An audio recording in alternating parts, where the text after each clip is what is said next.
Hey there guys, we're taking a look at Grand Theft Auto 5 running on the RDNA 2 GPU on the AMD 6900HS. Nice. Now you can see on the screen right here what the settings the game is currently running at. It's a mixture of settings, but this overall was giving us some very decent performance, as you can see in here when we are actually in the game. At these settings, we are getting an above 60 FPS average pretty much the entirety of the time. There are going to be moments where there's going to be the occasional dips in the 1% lows. That seems to be a very common occurrence with this chip so far. It might be that I'm just testing at 1080p because it does do pretty decent at 1080p. I mean, this is 1080p resolution, not the lowest settings. You know, like we had a mix of medium and high settings in there, and we are getting a very comfortably above 60 FPS experience right now. You are going to have a really great time. Well, besides the fact that the laptop has a 16:10 screen resolution and it's actually 1600p. But then again, if we were going to be playing with the native resolution, we would just use the dedicated graphics that come with this specific laptop. Testing the iGPU at 1080p is going to be the most realistic scenario, and even then 720p is also a very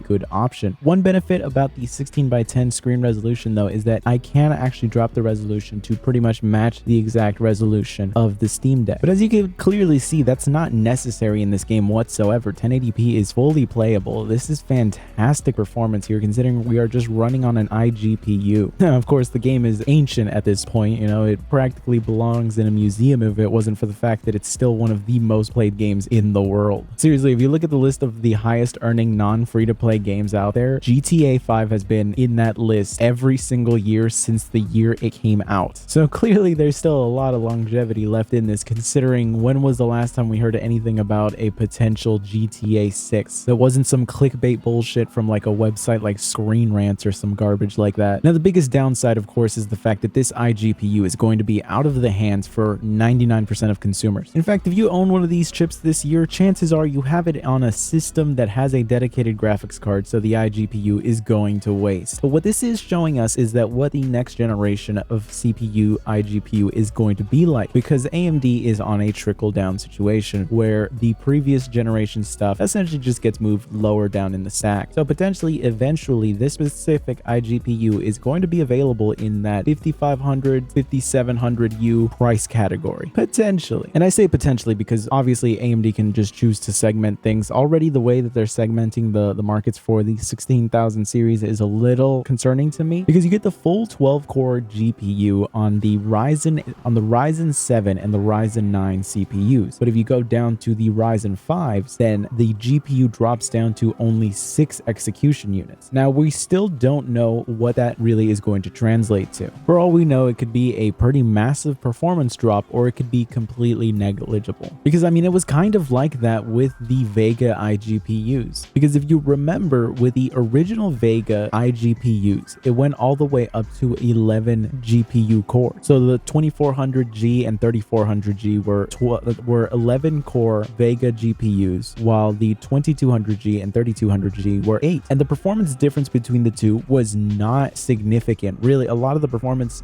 difference ended up actually coming from the fact that the CPUs actually supported SMT instead of just having the single 4 cores. The increase in core count on the GPU was so negligible. We were talking about a lot of the times just like 1 or 2 FPS in a lot of games, because when you're running at these low FPSs, 1 or 2 FPS can be a pretty big difference in terms of percentage, but in terms of actually playing the game, it might not make that big of a difference. I don't think many of you will really find 11 FPS to be that much better than 9 FPS. Now, obviously, those numbers are an exaggeration, but you get the general idea. The point I'm really trying to make here is just the fact that the core count on the GPU might not matter much, or it might actually make a big difference. It really just depends on how the architecture of RDNA 2 handles having all of those extra cores. Because at least Vega was so bandwidth starved that having those extra cores amounted to nothing, which is why AMD pretty much just stopped making 11 core GPUs. So the fact that they're back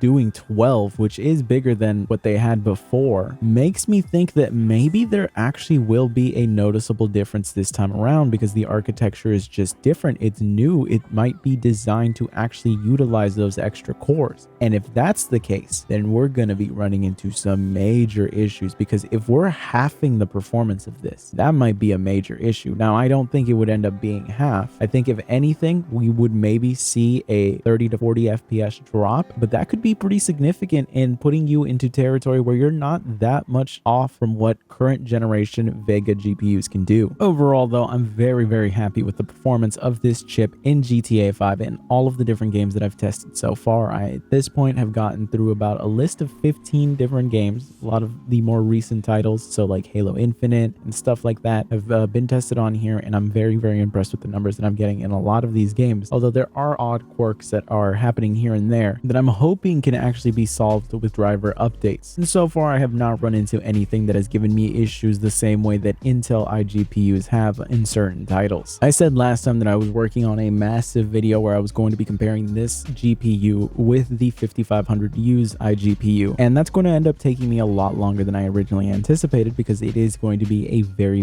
big project. I do want to throw in a bunch of games, and I do want to go super in depth in terms of comparison because I don't want to just do 1080p versus 1080p. I want to show the different resolutions so that we can actually fully see what the difference is between these two iGPUs. So I'm just going to be trickling videos out as I work on that, just so that you can see individual games running on these chips, and then we'll have the big massive comparison. But until all of that is done, I really appreciate you guys subscribing and watching. I will see you guys in the next one.